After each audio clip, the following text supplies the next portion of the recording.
it STEMusic. People gotta know. Call it STEMusic. We gon' make it flow. Call it STEMusic. Call it STEMusic. Call it STEMusic. Everywhere we go. Call it STEMusic. People gotta know. Call it STEMusic. We gon' make it flow. Call it STEMusic. Call it STEMusic. Call it STEMusic. We call it STEMusic indeed. Welcome to the STEMusic podcast, where we highlight multicultural STEM professionals and the music they love, providing valuable insights to emerging professionals in STEM. Today, we have a special guest on the podcast, someone that I've talked to in passing, but we've never actually gotten to connect. So I'm really excited about my guest today. He comes from the E and M in STEM, so engineering and mathematics. He holds a bachelor's degree in mathematics and mechanical engineering from Mississippi State University, and he's pursuing a master's in engineering management at Wichita State University. Go Shockers. He's a volunteer with the Lord's Diner, helping our unhoused population on Wednesdays weekly. He's a member of Phi Beta Sigma Fraternity Incorporated, Coach for Service for Humanity. We're gonna talk about that a little bit later.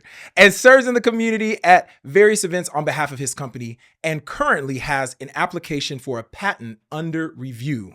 That is something really cool. I can't wait to learn more about. STEMusic Nation, please help me welcome CNH Industrial Product Development Design Engineer, Landon Lavigne, to the STEMusic podcast. What's up, Landon? How are you doing? How you doing? I'm good, man. I'm good. It's so awesome to be able to connect for the first time in a real way. I know it's on a podcast. Right. It's like, wow, we actually haven't had the time, but you know, when I met you, I think it was Music Theater Wichita. Yeah, event. that was our first time meeting. Yeah. I was like, wow, that's really dope. You know, you just don't really see too many Black engineers. Right. You know, just out there in industry, just depending on, you know, where you work, and we'll get to all that stuff later. But I'm so excited to be able to get to connect. So, man, you know, our first question, we always start off the podcast, is how did you get into STEM? So if you think about a childhood memory, or I think for me, you know, it was kind of Legos, but airplanes, I mean, that's where I started. But, you know, for you, what was that moment, or what was that thing that kind of led you to say, I think I want to do something in STEM? Okay, so that's a good question. My grandpa, Papa Pierre, he was very hands-on.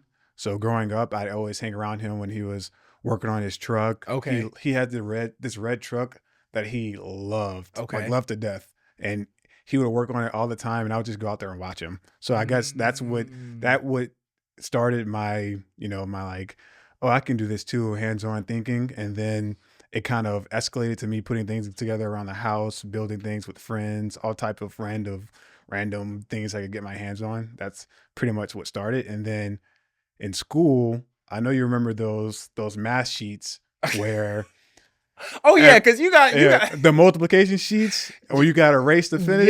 Yes. I'd always be I'd be the top dog. Wow, every single time. Every single time. That's so interesting, man. You are taking me back, and you have a bachelor's in mathematics, so you love math. Our previous guest also loved math. Now I have a math minor, and we ain't friends. We ain't never me and math. We really ain't been friends like that. But you know, we still figure out a way to get along. But you're reminding me of in third grade, we had the multiplication, you know, times table sheets that you're talking about. Yeah.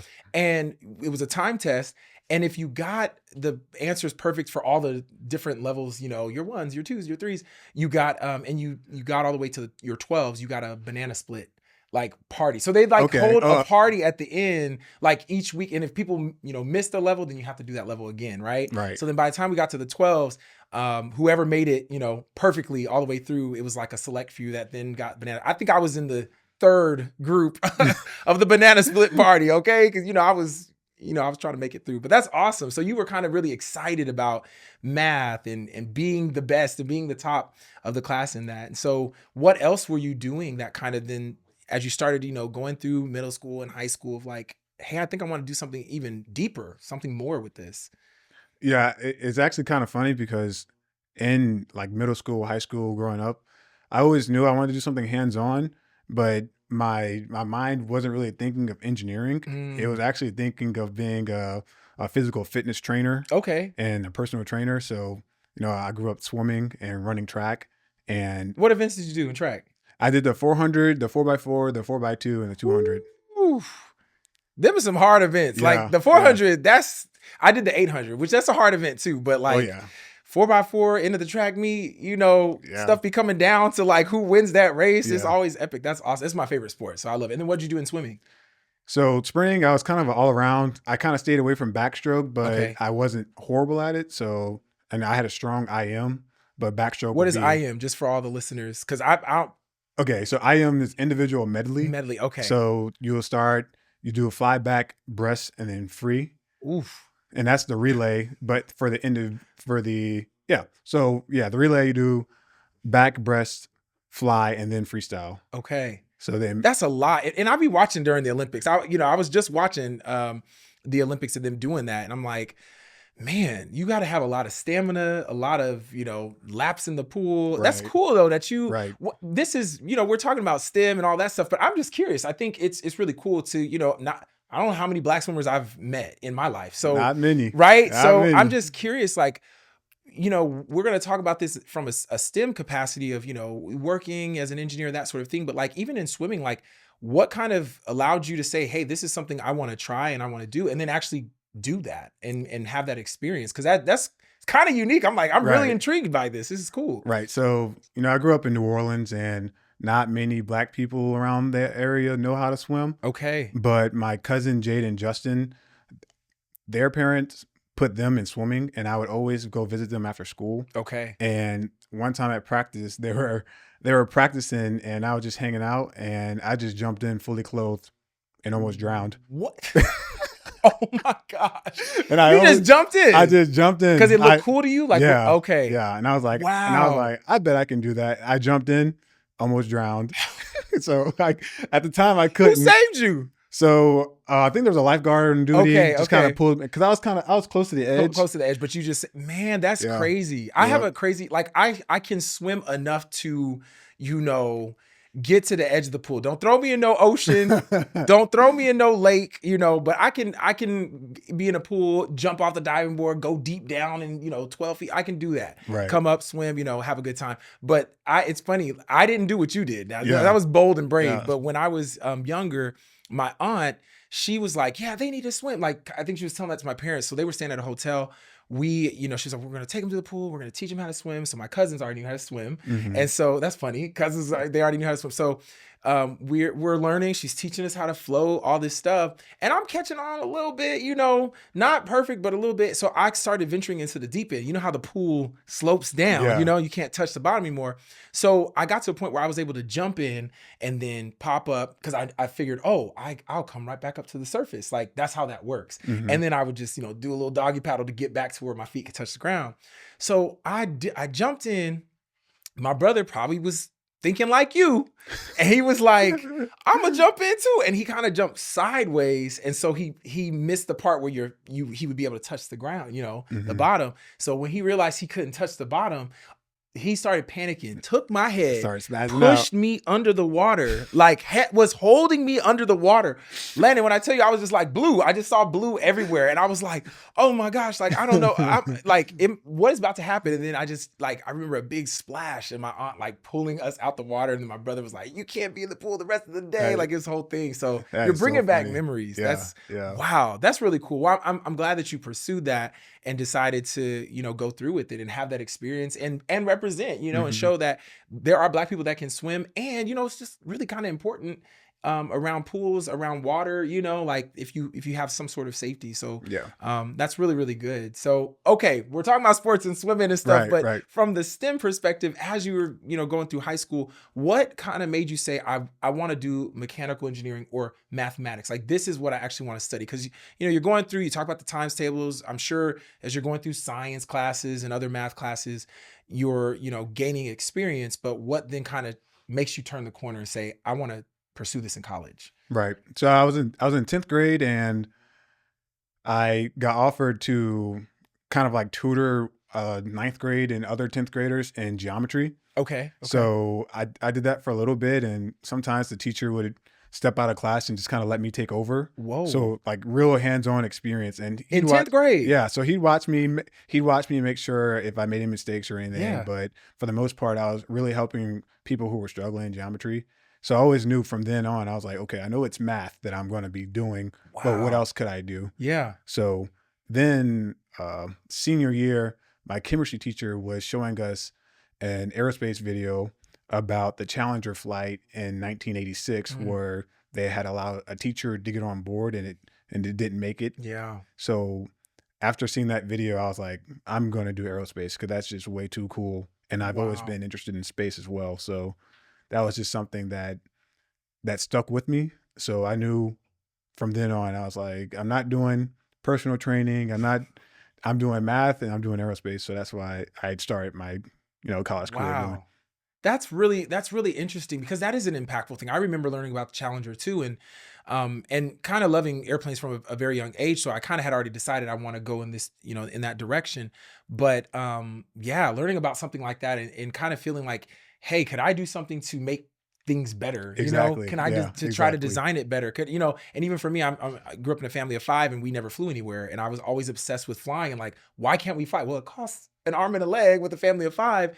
And so I'm like, well, can I design a better fuel efficient plane that, makes the tickets cheaper? Like this is all the thoughts that I was having. So I kind of resonate with that of like wanting to do something more with it. So, well, that's really, really cool. And it's awesome that the teacher allowed you to teach in 10th grade, like helping those students in geometry, because I think, you always need champions, right? Like you always need somebody who says, I see something in you. I want to allow you to explore. I want to allow you to try to build on a skill set that you kind of naturally have. So that's really awesome too. So then you end up going to Mississippi State. Right. You're pursuing mathematics and mechanical engineering. And so, talk a little bit about that collegiate experience. It is Black History Month. And, I love to not honor, of course, having you on and honoring those in STEM from the Black community, but also, in your intro, I talked about you being a part of Phi Beta Sigma. Yeah. Now, I look, when we look at the camera, I am not in a Black fraternity, y'all. So don't come for me. But I may have a little favoritism or excitement towards we're gonna turn them. PBS, we're gonna turn them. Phi Beta Sigma. That's the one I was interested in the most in college and may have been trying to get a group together to pledge. Now, I had to focus on my studies, and all that stuff. But don't y'all be coming for me when I get excited when he started talking about culture for service and service for humanity. See, I even know, anyway. Okay. But yeah, tell us about that experience in college. Just, going through both of those majors, but then also highlighting, historically Black fraternity in Phi Beta Sigma. Yeah, I didn't want to be in a fraternity actually. Really? Okay. Yeah, so my uncle, he's an Alpha, and I got to school and I had my friend group, but I wanted to get more connected with the Black students on campus. And so for me, I guess it started with what can I do to help my community, but also be a part of something bigger than me. And it just kind of fell in my lap. I think so. I'm looking online and I'm reading about Phi Beta Sigma and all the stuff they do on campus. I'm following the Instagram page, and I just shot them a message on Instagram. Okay. And I was like, I'm interested in your fraternity. Here's my resume. Here's my transcript. So you was ready. Yep. Stay ready so you ain't gotta get ready. You was ready. Wow. So they did interviews the next day. They called me up and wow.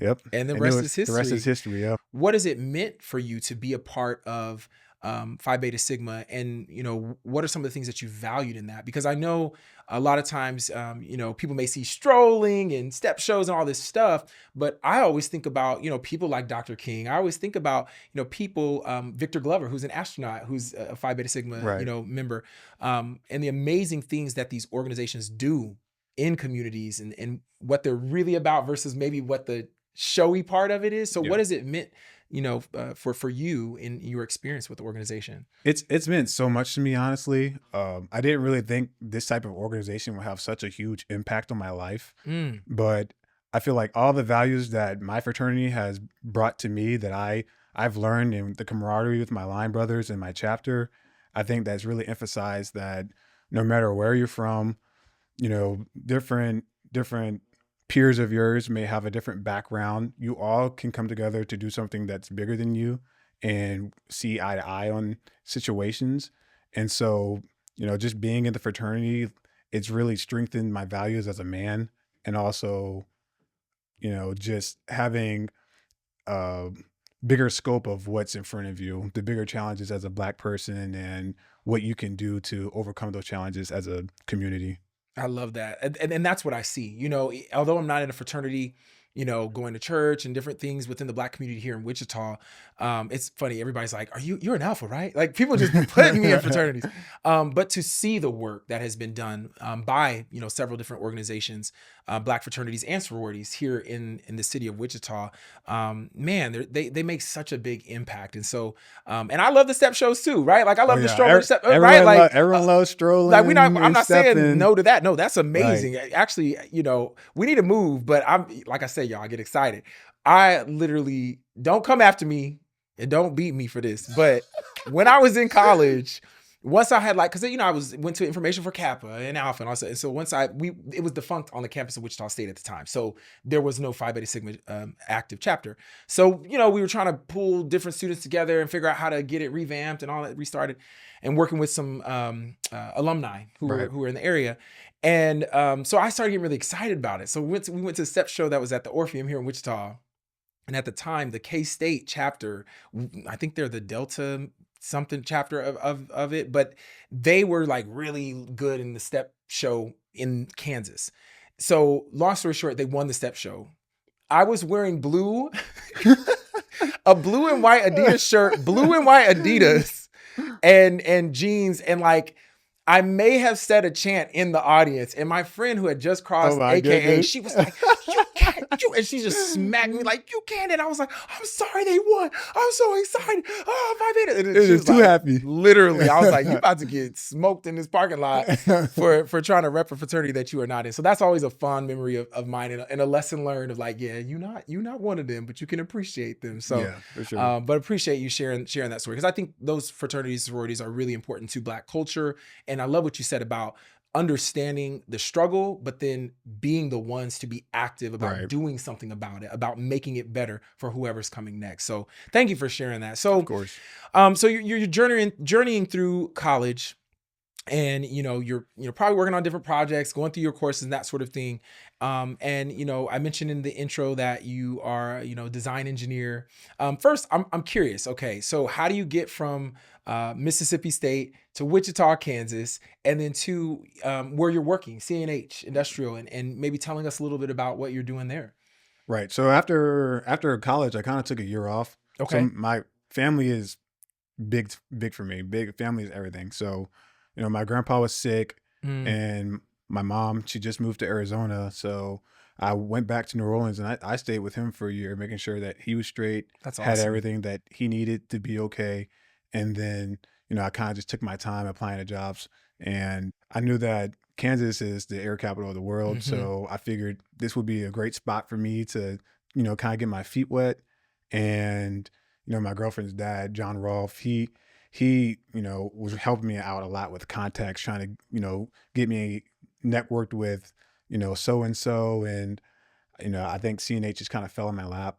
I had interviews, but there were the virtual ones, so you wasn't really talking to somebody. It was just a recording. So I always told myself, if I get an interview face to face, I know that I'm going to get hired. And CNH, they flew me out, had face-to-face interview, and as soon as I left, I was like, this is where I'm going to be. So that's awesome. It's always good when you can feel that, right? Like in an interview experience, and it matches with what it is that you're interested in, or even just values of the company, that sort of thing. So that's really cool. So tell us a little bit about what you do in regards to design engineering there. Right. So those of you who don't know, CNH is a world leader in agricultural and construction equipment. So if you're ever driving down in the boonies somewhere in Kansas, and you see all the tractors and dozers and stuff like that, if you see a blue machine and it says New Holland on it, that's my company. Oh, wow, really? Yeah. So I did not know that. So we're competing with Bobcat and Caterpillar and Kubota. Yeah. So here in Kansas, in Wichita, we have the plant that does construction equipment. So we're working on skid steers, compact tractor loaders, and we're going to get forklifts next year. Okay. Or something like that.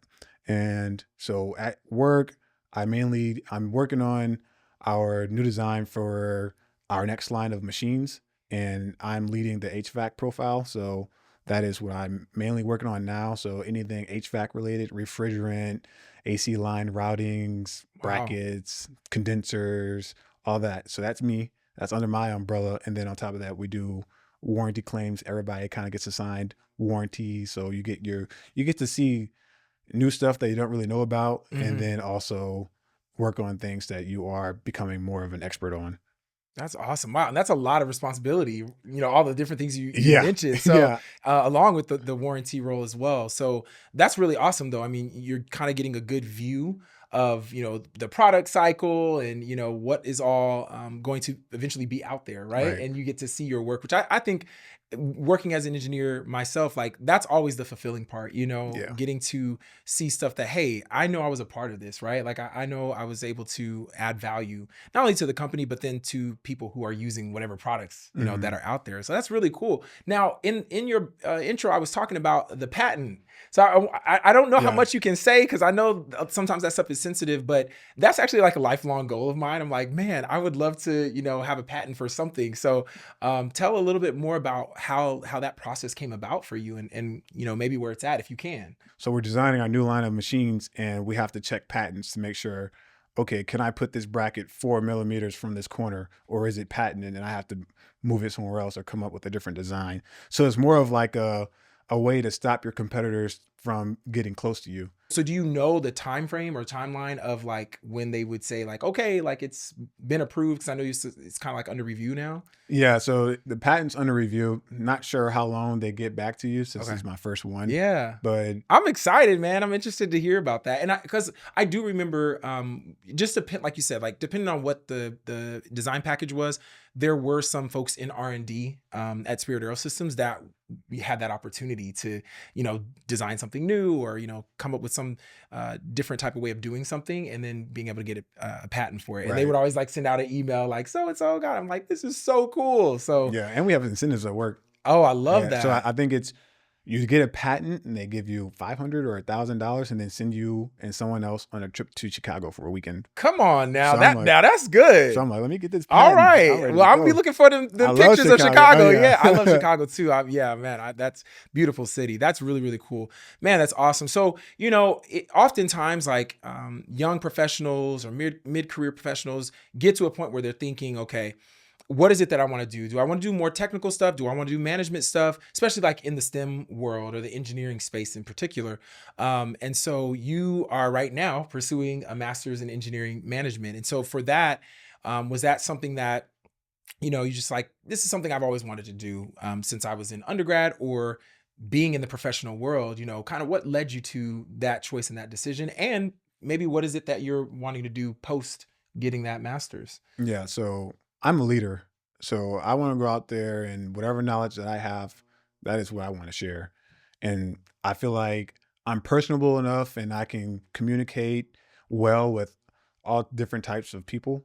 So I feel like, as a leader and even in engineering, you kind of have to be able to relate to everyone. And I Yeah. feel like my background is diverse enough that I can do that. And so that is just something that I always knew that I was going to do. I was going to be some type of manager doing some type of engineering.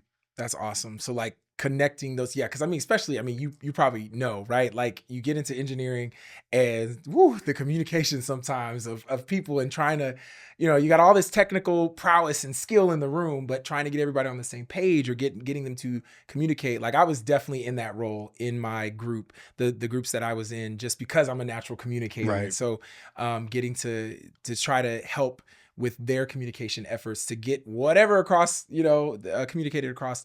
But that's really awesome that you kind of saw that early. I think it's you jumping in the pool. That's leadership. You're like, I'm gonna go forth and do it. I don't care. I don't got no fear. So Yeah, just send it. Yeah. Right. There's little inklings back then of leadership and wanting to do it. But I love that you understand that it's not just about the position, and it's about actually connecting and sharing. You mentioned sharing information with people. I think that's so powerful because Right. it's not just this title. It's more of like how can I bring value to the company, to the people I'm leading, and make sure really about serving. Mhm. So You don't even have to be the smartest person. You Yes. just have to know your way. and be able to bring those, the smart people or people with the fresh ideas and all that stuff together and help them communicate. Anytime I'd be in those engineering meetings or whatever, just being able to say, so-and-so hasn't spoke yet. And I would always like, hey, is there something you want to add? And boom, you just have like this big idea that was sitting in somebody's brain. Yeah. But because, you're able to identify that. So that's exciting. I'm excited for you in that journey, because it's always fun to have that kind of an impact and see how it, helps others blossom Mhm. and bring out the best. So that is really cool, man. Well, I wanted to in this conversation, I wanted to talk about, you talked a little bit about it with Phi Beta Sigma of serving in the community, but you mentioned the Lord's Diner and how do that weekly on Wednesdays. And so wondering, you like I said, you touched on it a little bit. Clearly it's a passion of yours, but why that type of, service, and why is it important to you? Yeah. My immediate family comes from nothing. We bounced house to house in New Orleans, and they always weren't the best. And there's always somebody that was helping my family along the roads.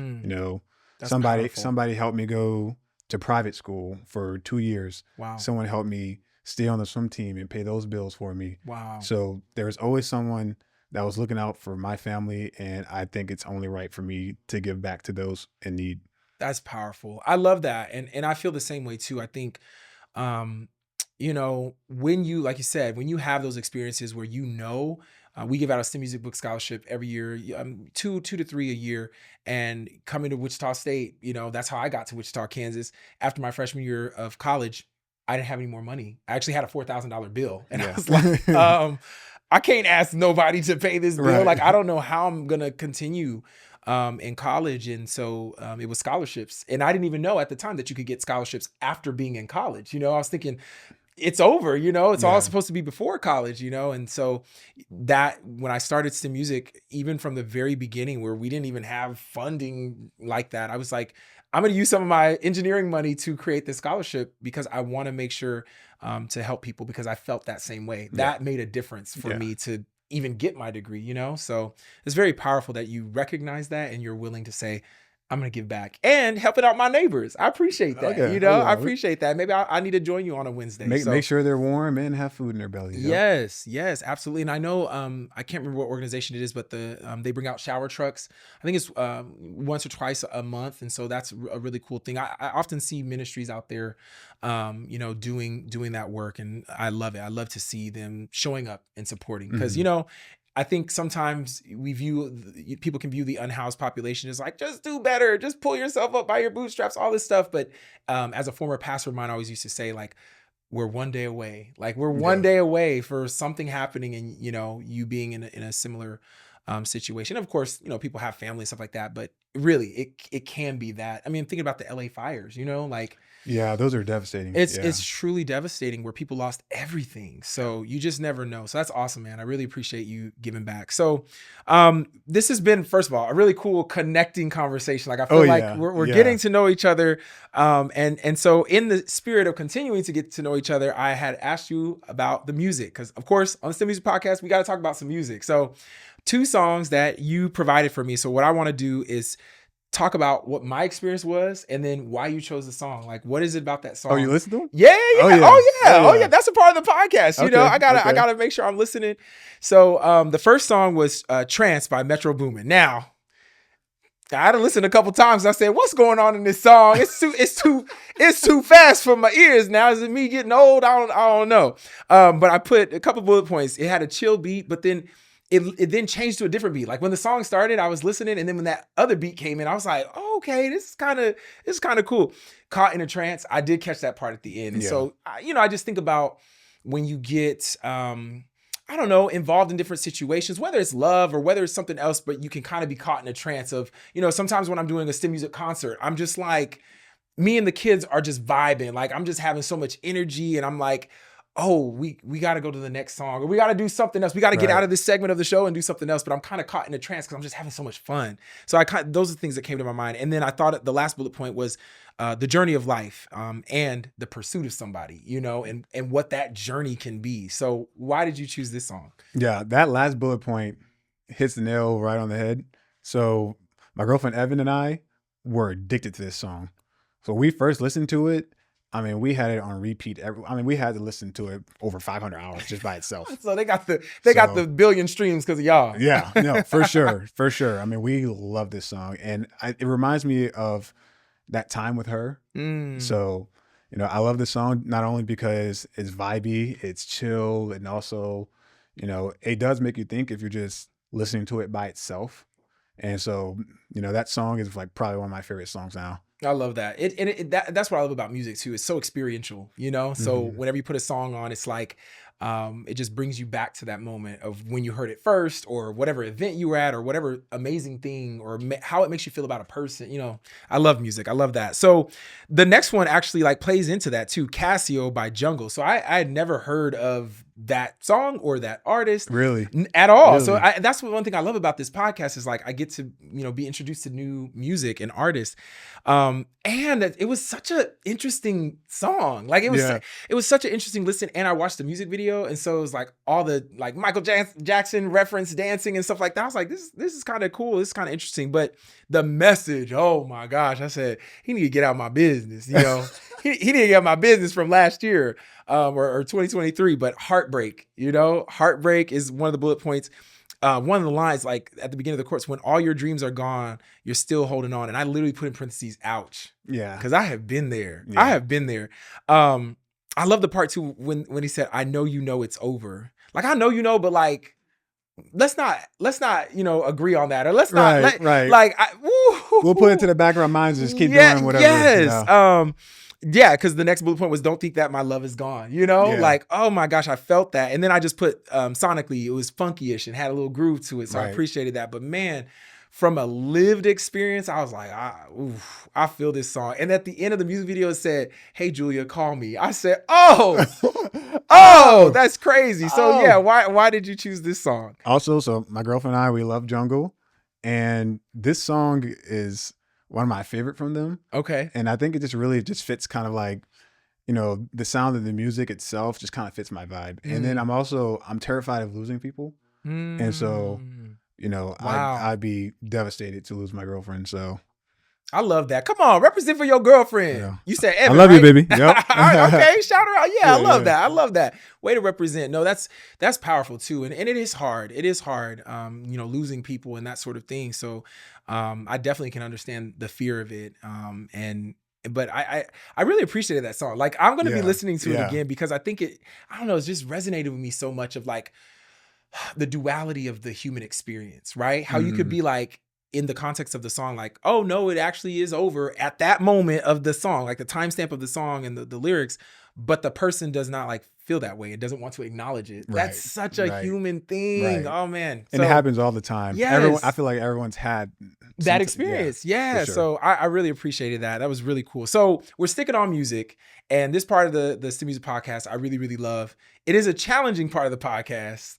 The first episode, as y'all probably saw, was hilarious. But I'm asking guests to give me a STEM word. And I actually have done this in keynotes before where it's live. And I'm just like, pick a STEM word out of this list that I have. And then I need to make a chorus to it like in 30 seconds. And it's kind of like terrifying. So I had a little bit more time this time. But the word you chose was enthalpy. I said, Landon is going for it. He's trying to make me work for it. And I really appreciate that because a former guest, I think, wanted to pick some like weird STEM word, but then ended up going with friction or something like that, you know, I mean, which is still, you got to figure out how to put that in a jingle. But I'm like, enthalpy. Okay. So, all right. All right, STEMusic Nation, we're going to see. So I ended up doing an actual singing part and then a rapping part. So this is where okay. So this is where DJ cut the beat. Right. So let me see if I can get the Okay, so I think that's the speed of it. So I'm gonna do the singing part first, and then we're gonna see if I can get the enthalpy. This is so interesting. Here we go. Enthalpy, taking heat. Enthalpy, measurement of energy. Enthalpy, taking heat. Enthalpy, measurement of energy. Enthalpy, measurement of energy in a thermodynamic system. Can't you see it's a quantity equivalent to the total heat content of a system, pressure and volume included in addition. We sing enthalpy, talking about the heat. Enthalpy, measurement of energy. We talking about enthalpy, talking about heat. Enthalpy, measurement of energy. I Okay. think that was Okay. good. That was Okay. good. You did that. Thank did you. I'm that. proud of that. Was I remember fine. That was fine. the rap though. I was like, okay, we're gonna put a little rap because I just love when I'm challenged. It's such a fun, creative experience. So, and the day that we are filming this, I wrote it like Yeah, that's like dope. literally that's 3 hours ago. Yep. So, no, thank you. Why did you choose that word? What was it about that word? Was like, hey, I want to try to throw him off his game.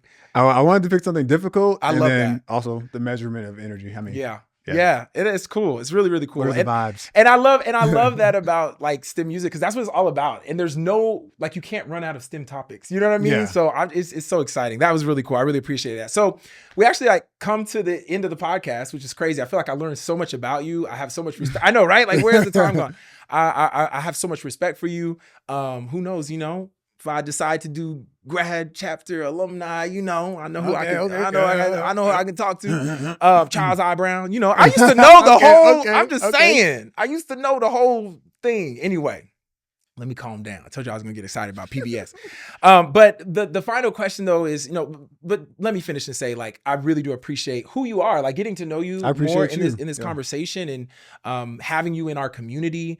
I think it's really awesome and exciting to see like what you're doing now, but what you will continue to do with the energy, the passion, the heart that you have. I'm excited about it. So keep up the great work. I appreciate you. Yeah. Thank you. Yeah. So the final question is really just kind of talking to your peers or, you know, those coming up behind you. But as a young professional who's, you know, going for your master's, who's doing the design work, who's, you know, working on, you know, patents, who's doing all this incredible stuff, serving in your community. But for those in you know, of your peers or those coming up for, you know, STEM in a STEM career, like what advice might you have for them or what would you want them to know from your experience in industry and in your journey? Yeah, I would say most humans, we put our expectations on ourselves lower than what we can actually accomplish. So I feel like whatever you want to do, just do it. If you're going to med school and you're like, oh, I think I just want to do this concentration because it's a little easier and it's probably like more my speed, I would just go for whatever you think that you can't do, you know? Whatever you can't do it. That's powerful. And that's kind of what brought me here is, you know, I feel like people see, you know, people of our color and they think, oh, they really aren't going to do too much with their lives just based on the stereotype. And I feel like it's always nice to prove someone wrong and also prove yourself wrong. Right. Yeah. That's amazing. That's amazing. Yeah. I think, man, that's really, really powerful too, especially, you know, and that was an area we didn't really fully touch on. If you want to briefly, it's fine. But I think that is something that's so true. You know, STEM music is all about trying to reach the next generation and the current generation of multicultural STEM professionals. And a lot of times being the only one in the room, or like with swimming, like you were just talking about that in your swimming journey, and maybe the expectation not being so high, or like, what are they going to do? You know, oftentimes when I was in college and a Wendy's or McDonald's, you know, just go and get food, like, oh, what position do you play on the basketball team? You know, because I'm tall. And it's like, cool, you know, there are Black basketball players, so let's not act like that. But just not even aware or thinking that a Black person could be pursuing aerospace engineering, you know what I mean? Or Black Latino person could be doing that. So I love how you said that. And even that's a very interesting take on pursue what you think you can't do. Right.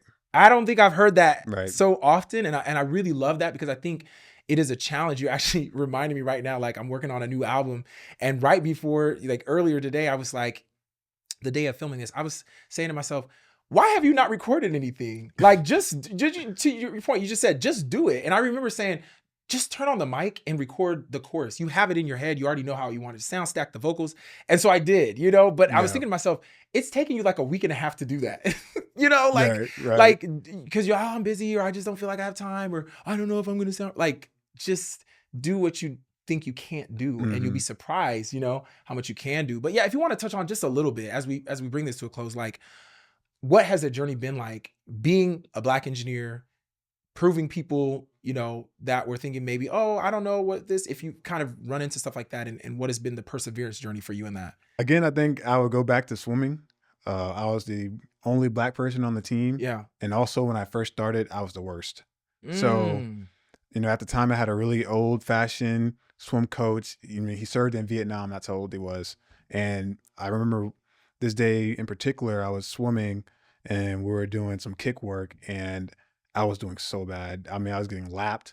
And he pulled me out of the pool and he said, "You don't belong on this team." Wow. And basically wanted me to quit. And so, you know, that week I didn't go back to practice, and you know, I just kind of had been sad. And again, my grandpa Pierre, he's like, "Oh, how's swim going?" I'm like, you know, I'm not doing it anymore. And he told me to never let anyone tell you you can't do something.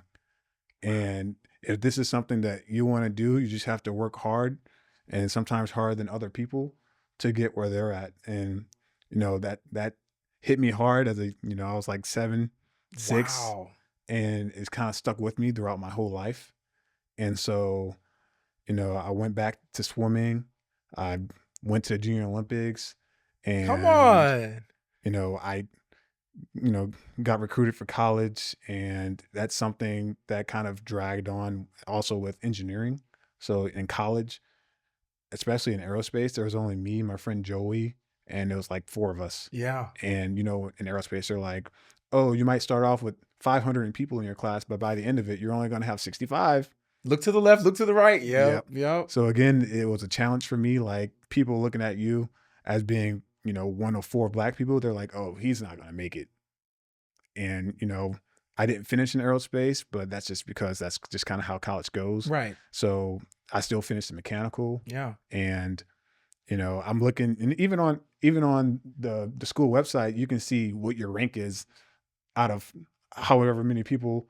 And so that was like a challenge for me. Like, I'm about to be top 100. Like, I love that. I'm about to be the best. But That's awesome, man. I appreciate you sharing that. I'm so glad I asked that question because that's a powerful story of like, you don't belong here from swimming. And you know, shout out to Grandpa Pierre yeah, for yeah, rest in instilling, peace. yeah, rest in peace, because instilling that in you, that's something that you've taken with you the rest of your life. And I think for the audience too, that when you come up against situations like that, that we still have a choice. And a lot of times we don't feel like we do, Right. but we still have a choice to say, we can, you know, mope and be sad and have that time, right? Give ourselves grace, because that's a hard thing to experience. Mhm. But then we can also say, okay, I want to take that and I want to